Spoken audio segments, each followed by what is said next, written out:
Iblis alias Azazil menyertainya dalam melakukan hubungan suami istri. Hamillah perempuan, tapi itu bukan anaknya Syam'un.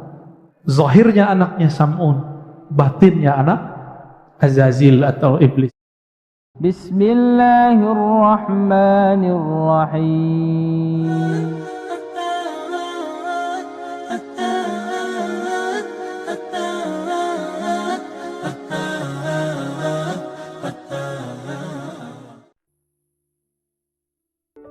Hadis mengenai atau kisah mengenai Dajjal kan di akhir zaman. Nah, sebelum masuk ke akhir zaman, hadis akhir zamannya nanti kita buka Sunan Abu Daud. Abu Daud ini punya kitab namanya Sunan Abi Daud. Ini bukan Sunan bahasa Indonesia. Jadi nanti tentang akhir zamannya ada sekitar 6 hadis atau 7 hadis mengenai akhir zaman yang kita bacakan. Orang melupakan tentang cerita awal dari Dajjal. Dajjal itu gelar sama dengan Al-Mahdi. Dan yang paling unik, Dajjal itu gelarnya yang berikutnya yang populer adalah Al-Masih. Al-Masihud Dajjal. Yang dapat gelar Al-Masih siapa lagi? Nabi Isa. Al-Masihu Isa ibnu Maryam. Apa arti Al-Masih dari bahasa Arab? Masaha. Masaha itu yang diurap, yang disentuh. Maka siapa yang disentuh oleh Al-Masih, dia mendapatkan sesuatu. Jika orang itu sakit, dia sembuh. Jika orang susah, dia langsung senang. Itu Al-Masih. Ada Al-Masih yang hakiki, itu Isa alaihissalam.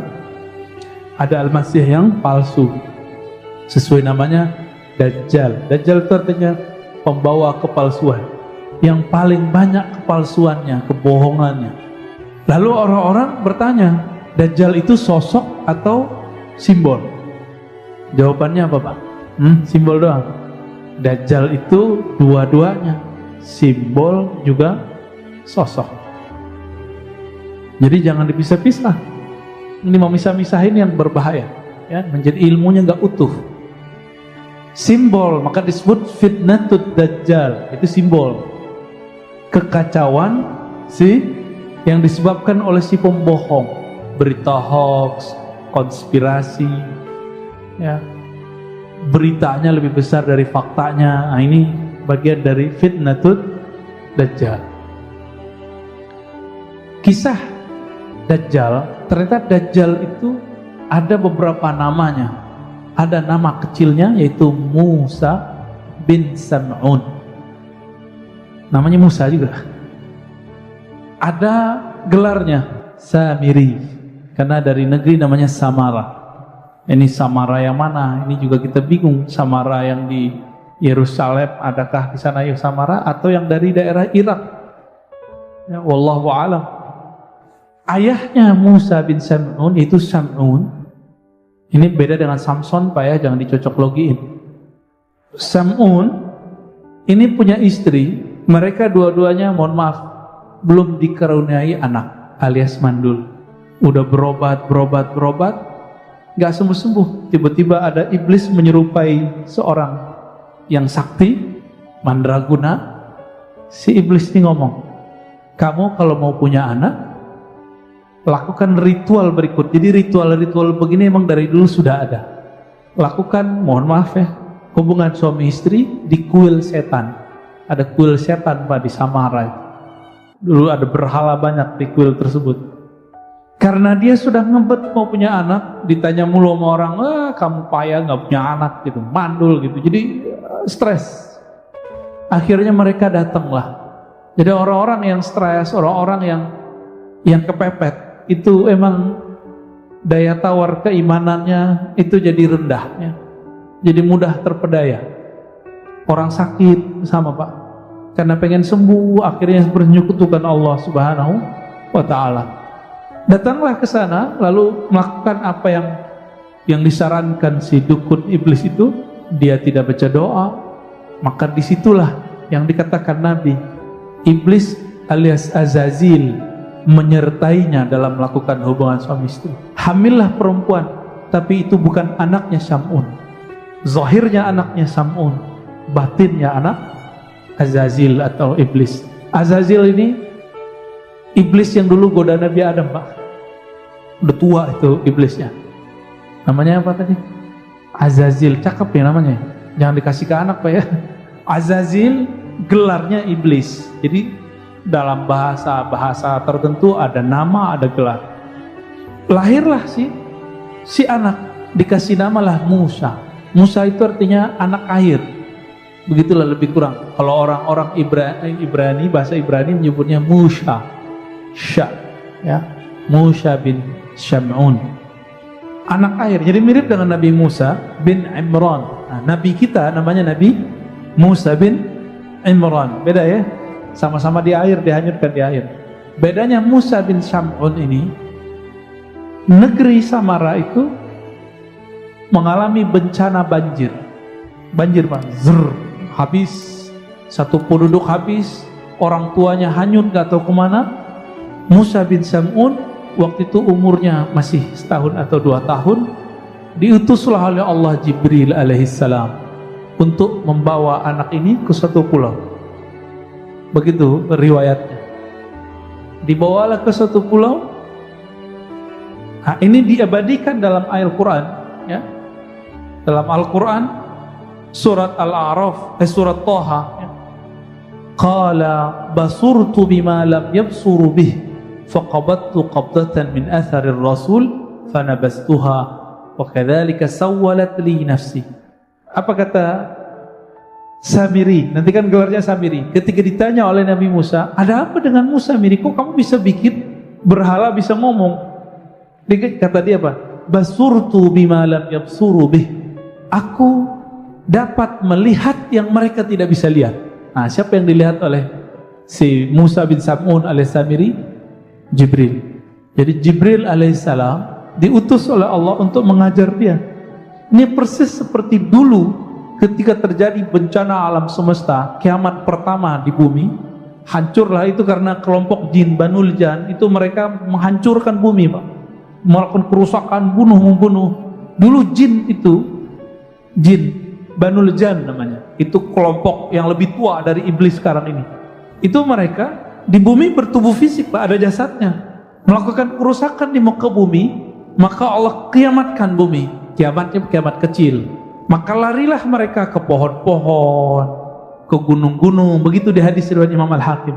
Larilah ke laut, larilah ke sungai, larilah ke gunung-gunung, larilah kalau yang bisa bersayap, lari ke awan. Bumi hancur, ya. Di saat itu terjadi banjir bandang juga di muka bumi. Allah utus juga Jibril untuk menyelamatkan anak jin namanya Azazil. Persis ceritanya. Ya, ini bukan dongeng loh, Pak ya. Jangan tuduhan ini dongeng, ini kajian hadis, kajian riwayat. Tapi ada yang Israiliyat, ada yang tidak. Karena ini sumber cuma ada di Israiliyat, kita ambil Israiliyatnya. Ada yang tidak Israiliyatnya, ya, nanti yang hadis Abu Daud tadi. Maka Azazil ini yang mendidik siapa? Sama Jibril juga, diajarinlah zikir, berzikirlah dia. Berhasil naik langit 1, berhasil langit 2, itu ribuan tahun si Azazil berzikir. Sampai kemudian ke langit ke-7 dan diizinkan kemudian menjadi penjaga surga. Menjadilah dia selevel dengan malaikat si Azazil. Jadi mirip-mirip cerita Sunggokong ya. Beda, Pak. Ya, coba kalau ada mirip-mirip barangkali dulu emang ajaran-ajaran yang ada di China itu emang inspirasinya dari sini juga. Diizinkanlah Azazil memimpin ibadah ahli surga. Di belakangnya malaikat, dia di depan. Tinggi nggak tuh posisinya? Nah, itu si Azazil yang dia kemudian punya anak-anak jasad namanya Musa atau alias Samiri, gelarnya Dajjal. Itu dia. Jadi orang itu ada nasab jasad, ada nasab batin. Ini nasab batinnya dia. Maka kalau menikah harus baca, ya, belajar tuh doanya, biar nanti gak kerasukan. Kerasukan tuh gak mesti kesurupan, ya. Kerasukan setan ketika kita bersyahwat tapi tidak dengan nama Allah Subhanahu wa ta'ala. Pendek cerita, dibawalah Samiri, Musa bin Sam'un Samiri ke satu pulau, diajarkan dia. Itu Samiri, ini jarang riwayat menyebutkan. Dia itu susah jalan, Pak. Jadi perkembangannya itu lambat. Maka dari hadis Abu Daud ini disebutkan ya, bahwa Samiri itu qasirun. Inna masihat dajjal rajulun qasirun afhaj ja'dun a'war matmusul ain laisa bina ti'atin wala jahra. Si Musa bin Sam'ud alias Samiri al-Masihud Dajjal, dia matanya belean. Jadi bukan seperti yang diimajinasikan orang satu mata gitu ya, bukan. Itu ilustrasi aja, ilustrasi seniman. Matanya dua, cuma satunya belean, Pak, atau belean enggak, Pak? Ya. Dia itu sampai berapa tahun gak bisa jalan, tapi tetap diajarin oleh Jibril, diajarin zikir. Nah, matanya itu belean dua-duanya. Ketika umurnya 7 atau 10 tahun, itu matanya satu kebuka, satu bagian kiri, yang kanannya masih tertutup sampai saat ini. Gitu. Jadi ini tuh kayak ada yang nempel terus di sini tuh di mata dia. Dan itu permanen, nggak bisa diapa-apain. Nah, berkat zikir-zikir yang diajarkan oleh Jibril alaihissalam, maka saktilah itu si Musa bin Sam'un alias Samiri. Maka dia mampu melihat yang tidak bisa dilihat orang awam. Ini ayatnya. Qala basurtu bima lam yabsuru. Aku mampu lihat yang mereka tidak lihat. Apa yang dia lihat? Dalam tafsir Ibnu Katsir, kemudian di Bidayah wa Nihayah dikatakan, Ra'aitu Jibril. Aku melihat malaikat Jibril. Ini dalilnya nih. Dan ini bukan cocok logi, Pak, emang begitu. Di pulau itu kemudian dia menjadi dewasa, tapi seperti yang dikatakan tadi, jangan dibayangkan Dajjal itu gede badannya, enggak, tapi dia keker. Rajulun qasirun, laki-laki yang pendek dia, cebol kali ya orang nyebutnya. Apa sih istilahnya, saya nggak ngerti nih, ya. Afhaj ja'd, ya. Gede, jidat itu kecil, jidatnya itu. Awar, matanya satu, ya belean itu ya. Matmusul ain laisa bina'in. Ini tanda kalau dia ini bukan Tuhan. Nanti kan dia ngaku Tuhan, Pak. Urusan mata jadi nggak bisa urus, masa dia ngaku Tuhan? Ya. Lalu kemudian karena kesaktiannya itu dengan nama-nama Allah yang Allah kasih, jadi Jibril itu memberikan ajaran, harapannya si Samiri ini bisa menjadi hamba Allah. Tapi ternyata nggak berhasil. Di pulau itu siapa yang lewat dia bunuh, ada binatang dia bunuh, memang sadis. Siapa ganggu dia dibunuh, siapa yang nasihatin dia bunuh. Cuma Jibril doang yang nggak berani dia lawan. Maka berhasillah dia kemudian dengan kesaktian itu, mungkin lewat perahu segala macam, sampailah dia di daratan. Ya. Pada masa Nabi Musa, dia datang ke negeri yang dimana Bani Israel datang ke sana. Ketika Nabi Musa alaihissalatu wassalam pergi berkhalwat ke Goa Tursina 40 hari ya. Ingat-ingat nih, 40 hari. Dalam masa 40 hari itu, Samiri sanggup menyesatkan semua Bani Israel kecuali cuma beberapa orang. Yang dititipkan waktu itu siapa? Nabi Harun. Nabi Harun sanggup nggak? Enggak. Maka dalam surah Al-A'raf dari ayat 148, 154, Toha 83-98 itu diceritakan bagaimana Nabi Harun diancam untuk dibunuh. Kamu macam-macam, bunuh. Gitu. Nah, Nabi Harun ini yang jenggotnya panjang, Pak. Ini yang kita ceritakan beberapa bulan lalu, yang mereka gagal paham, kelompok sebelah. Ya. Itu pujian itu, tapi mereka salah paham. Nabi Harun jenggotnya panjang, kayak sufi-sufi sekarang juga. Jenggotnya panjang, Pak. Ya. Ini yang sekarang dipakai oleh Yahudi Ortodok. Apa itu penghinaan? Di mana saya menghinanya? Karena mereka memotong dan niatnya emang ingin memfitnah kita. Tapi ya sudah kan, saya udah maafin Pak, dan saya minta maaf. Nabi Harun yang jenggotnya panjang, yang sekarang dilestarikan oleh Yahudi Ortodok, ya, berarti bagus dong jenggot ini. Bagus sebenarnya. Itu kemudian ditarik jenggotnya oleh Nabi Musa. Itu ada di surah Al-A'raf itu ya. Apa kemudian kata Nabi Harun? Wahai Musa, aku diancam bunuh oleh mereka. Nah, memang dari dulu ngancam-ngancam bunuh nih turunan-turunan mereka nih, Pak. Ini gayanya begitu. Ayak tulu nih, mereka ngancamku dengan pembunuhan. Ini gayanya dari dulu. Maka Nabi Harun pun tidak berdaya. Maka Nabi Musa alaihissalam memerintahkan kepada mereka untuk tobatnya dengan bunuh diri. Nah, coba perhatiin. Yang syirik tobatnya bunuh diri. Giliran datang ke Samiri, apa kata beliau? Ma khatbuka ya Samiri, fama khatbuka ya Samiri. Begitu dalam surat Thaha. Kok giliran ke Samiri ngomongnya lembut-lembut amat? Karena Nabi Musa paham yang punya hak mengalahkan Samiri bukanlah beliau, tapi umat Nabi Muhammad SAW lewat tangan Nabi Isa alaihissalatu wassalam. Oh, berarti siapa yang membunuh Samiri? Nabi Isa. Nah, ini ceritanya di situ, Pak. Karena Samiri tahu ajalnya ada di tangan Nabi Isa. Oke, berarti kan? Karena Samiri sadar bahwa ajalnya ada di tangan Nabi Isa,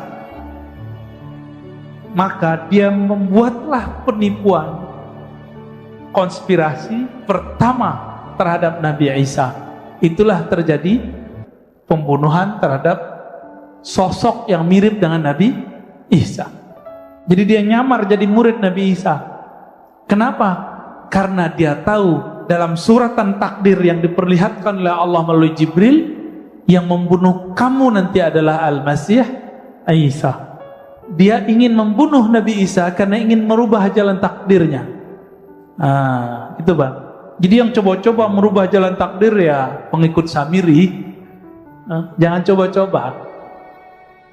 Mirip-mirip ya. Orang-orang yang menentang jalan takdirnya, inilah Samiri. Berhasil nggak dia? Ketika dia menjebak Nabi Isa, berhasil nggak dia? Dia nggak berhasil. Yang dibunuh, yang disalib siapa? Dalam tradisi kita loh ya, riwayat kita, Yudas Iskariot. Meskipun dalam agama Nasrani itu yang disalib tetap Nabi Isa. Nah, itu urusan perbedaan paham lah ya. Namanya beda agama ya, beda paham. Beda mazhab dia beda paham, masa beda agama nggak boleh beda paham ya. Nah, ini versi kita loh ya, versi kita. Bahwa Nabi Isa tidak disalib. Nah, ayatnya kan jelas ya. Innama syubbiha, sesungguhnya hanya diserupakan dengannya. Diserupakan dengan Nabi Isa. Wa ma salabuhu, mereka tidaklah menyalib Nabi Isa, tapi hanya diserupakan. Nah, itu mainannya sih Samiri. Itu otaknya cerdas. Sekelas Nabi Isa bisa dijebak, maka murid Nabi Isa cuma 11. Inilah yang disebut Hawari, yang mengikuti ajaran Nabi Isa lewat jalur yang 11. Ini baru benar. Sampai datang Nabi Muhammad sallallahu alaihi wasallam. Di luar jalur itu bukan ajaran Nabi Isa. Ya, Nabi Isa tidak pernah mengajarkan untuk menyembah dirinya. Dia menyembah Allah Subhanahu wa taala. Itu bisa kita buktikan di kitab-kitab terdahulu dan kitab-kitab yang diturunkan kepada kita. Nabi Isa mengajarkan la ilaha illallah. Kita bisa cek ya. Dahulu yang berbahasa Arab tulisannya la ilaha illallah. Nabi Isa disunat gak Pak? Nabi Isa disunat. Apalagi Nabi Isa sholat. Nabi Isa mirip sekali yang diajarkan Nabi Muhammad sallallahu alaihi wasallam. Tidak berhasil membunuh Nabi Isa. Nabi Isa kemudian diangkat, wa rafi'uka ilai. Meskipun ada penafsiran Nabi Isa sudah diwafatkan, inni mutawaffika wa rafi'uka ilayya. Di sini kata kuncinya bahwa mutawaffi wafat dalam bahasa Arab ada artinya tertidur, ada artinya disempurnakan, ada artinya kematian. Dari mana kita tahu bahwa Nabi Isa di situ tidak diwafatkan dalam arti kematian? Karena ada lafaz setelahnya wa rafi'uka ilayya. Sesungguhnya aku mewafatkan engkau hai Isa dan mengangkat engkau kepadaku. Itulah yang ditemui oleh Sayyidina Muhammad sallallahu alaihi wasallam di langit waktu Isra Mi'raj. Benar. Ketemu ya? Waktu sholat di Masjidil Aqsa itu beliau juga hadir. Ketika naik ke langit ketemu lagi Nabi Isa alaihi salatu wassalam. Jadi benar enggak Allah ada di langit? Adanya para nabi di langit. Lihat hadis Mi'raj dalam Sahih Bukhari ada 5 riwayat berbeda-beda versi. Tidak ada satupun yang menyebutkan bahwa Allah di langit. Yang ada adalah ruh-ruh para nabi, orang suci ada di langit. Yang ngaku-ngaku nyantri di langit ketemu gak sama Nabi? Kalau enggak jangan ngaku ya. Kan ada nih orang ngaku saya nyantri belasan tahun di langit. Tinggal kita cek aja. Ketemu gak sama Nabi Isa, Nabi Idris? Karena syaitan gak bisa menyerupakan diri dengan para nabi. Karena dalam diri para nabi itu ada nur kenabian, nur Muhammad sallallahu alaihi wasallam. Teman-teman yang melakukan Allah, lalu apa yang terjadi pada Dajjal ini, Samiri ini? Tiba-tiba hilang aja beritanya, Pak. Dikira tugasnya selesai karena dia menganggap sudah membunuh Nabi Isa. Ternyata belum. Dapat kabar lah dia belum. Hilanglah riwayat tentang itu. Baru muncul kemudian riwayat Imam Muslim, Tamim Ad-Dari. Dia ini pelaut. Jadi pelaut di zaman Rasulullah. Ini ada beberapa sahabat, salah satunya Tamim Ad-Dari. Tamim Ad-Dari bercerita bahwa beliau terdampar di satu pulau dan ketemu sosok berbulu. Maksudnya pendek, berbulu, keker gitu. Dan dia sedang dirantai. Ada makhluk namanya Jasasa yang membawa dia. Jasasa ini binatang melata yang kemudian ngajak dia ketemu. Dilaporkanlah pengalaman itu kepada Nabi dan Nabi membenarkan itulah si Dajjal. Dan di riwayat-riwayat yang lain memang sahabat-sahabat tertentu dikirim oleh Rasulullah ke pulau tersebut. Cuma riwayatnya tidak sampai derajat sahih. Jadi sahabat-sahabat yang terus melihat itu. Berarti di zaman Rasul Dajjal belenggu di satu pulau. Di mana pulaunya? Bukan di segitiga Bermuda, Pak. Itu pulau dia, tapi itu bukan di situ. Pulau dia, Pak, tapi bukan di situ ya. Jangan cocok logi. Tapi namanya kok Bermuda, Pak? Kayak bahasa Melayu ya. Bermuda. Dalam bab keilmuan, untuk membagi keilmuan, bukan untuk gagah-gagahan. Tapi ini sambil candaan nih, Huzaifah ini sambil candaan sama dia. Aku lebih tahu dari dia. Bukan bilang, saya lebih mengerti daripada kamu boleh ngomong. Ya, jangan ngambil lapak saya, jangan begitu Pak ya. Kan ada juga yang dai begitu ya, nggak mau diambil lapaknya. Emang lapak ini milik dia. Inna ma'ahu bahran min ma' wa nahran min nar. Sesungguhnya Dajjal itu mempunyai lautan air dan nahran min nar dan sungai api. Ini maksudnya apa ya? Nanti kita coba lihat. Falladhi taruna annahu min nar ma'un. Yang kamu lihat itu adalah api, hakikatnya adalah air. Yang kamu lihat bahwa itu ma, itu adalah nar. Itu adalah kamu lihat dia air, itu api. Kata Abu Mas'ud, hakadha sami'tu Rasulullah SAW. Saya juga mendengar begitu. Nah, ini penciriannya. Berarti Dajjal ini pembohong. Airnya api, apinya air. Ini baru simbol. Ini baru simbol. Dalam hadis Imam Bukhari dan Muslim, kita dianjurkan berdoa. Di ujung doa itu, wa a'udzubika min fitnatil masihid dajjal. Aku berlindung kepadamu dari fitnah kekacauan al-masih ad-dajjal. Ini jelas di lafaznya. Fitnah itu ada kemunculan, ada saat kemunculan. Masih ingat tadi saya menyebutkan 40 hari Nabi Musa, dia sanggup menyesatkan Bani Israel padahal ada Nabi Harun, ada Nabi Yusuf. Tapi sanggup dia kemudian mau menyesatkannya. Karena kesaktian dia itu tidak ada pada Nabi Harun. Nabi Harun bukan bertinggal sakti, tapi dia nggak diberi kelebihan itu. Nabi Musa pun tidak boleh mengeksekusi Samiri aja. Lalu di akhir zaman Nabi mengatakan, berlindunglah kamu dari fitnah Masih Dajjal. Karena itu lama, Pak. Fitnah Masih Dajjal ini sudah dimulai dengan virus-virus ini. Ini analisa Al-Habib Al-Adni. Ya, kita bisa lihat kajian-kajian beliau, ulama Yaman, temannya Habib Umar, namanya Habib Abu Bakar Al-Adni. Ternyata ini disepakati oleh banyak ulama, begitu juga masyayikh saya, dan saya sepakat dengan itu, bahwa virus corona ini awal daripada fitnatul dajjal. Apa arti fitnah tadi? Kacau. Kacau nggak di negara? Kacau, Pak. Ya, nggak ada negara yang aman dari corona, nggak? Ada nggak? Nggak ada. Brunei lagi, Pak. Semuanya kena. Semoga aja nggak terlalu parah gitu. Semuanya kena. Nggak ada negeri kecuali kena semua. Puncaknya nanti ada musibah kelaparan nanti. Ketika negara utang, bayar, beli vaksin menjadi Tuhan sendiri.